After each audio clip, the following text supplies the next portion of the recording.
Welcome to Activist Part 2. Starting on the next video, we will go from the very beginning, but first I want to talk about a few things. I made my first video talking about the controversial account Bebop and BB about 2 years ago. Immediately, I started being smeared and threatened. I was a completely unknown creator with under 1,000 followers. Then I made a calm and level-headed video speaking about what trauma looks like and comparing that to what I saw on BB's YouTube channel. And that went viral, giving me a few thousand followers. For a few months, I had under 10,000 followers.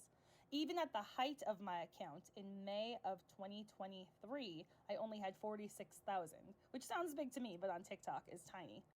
That account was wrongfully taken down by BB herself, who sent TikTok one of the meritless court documents she filed.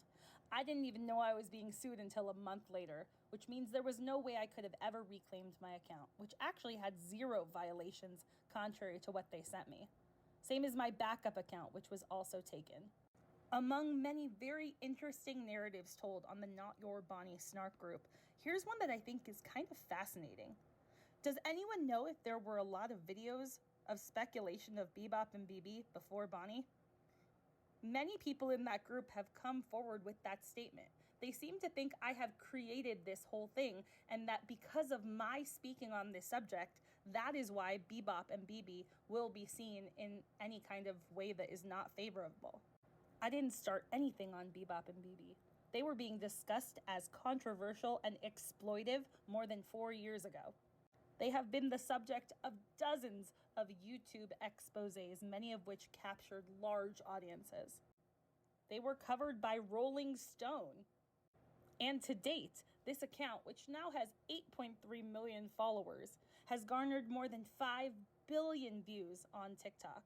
At least 3 billion or more of those views are people discussing their account, and no one is discussing this account favorably. Unless you want to count my live, which was a space held in good faith to speak in a civilized manner about a matter of public concern. Any matter of political, social, or other concern to the community, or a subject of legitimate news interest, that is, a subject of general interest and of value and concern to the public. As I said, part 3 will go back to the very beginning of the story, but first I want to give you the opportunity to see a small compilation of some of the loud voices that existed, many of which existed before I spoke up at all. I really want you to take a look at how many people were watching that kind of content and compare that to the idea of me, an unknown creator, and the fact that even back in October of 2022, Bebop and BB, Diane Patricia Evans, was so concerned about what I was saying that she hired a private investigator, that she used the information from the private investigator to dox me, and then she took me to court with 9 meritless false lawsuits, which is against the law. Curious. See you for part 3. This mom is absolutely exploiting that attention.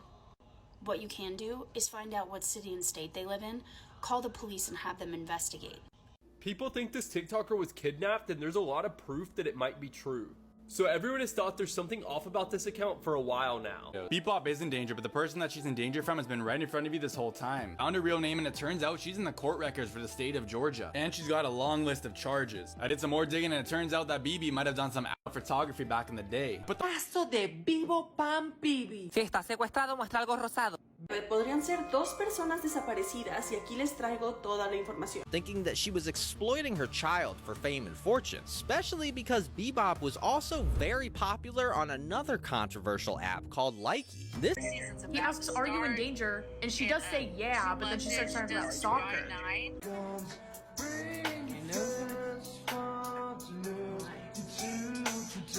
It's something with physics. Physics! Sorry, guys. Looking around and using that address, a case has already been filed and it's assigned to a detective. Right here, who is named Aranza Maria Ochoa Lopez, who went missing into a 1-8. Caso de Bebo Pandueve. El 25 de octubre del 2018, en Vancouver desapareció esta niña hasta que una...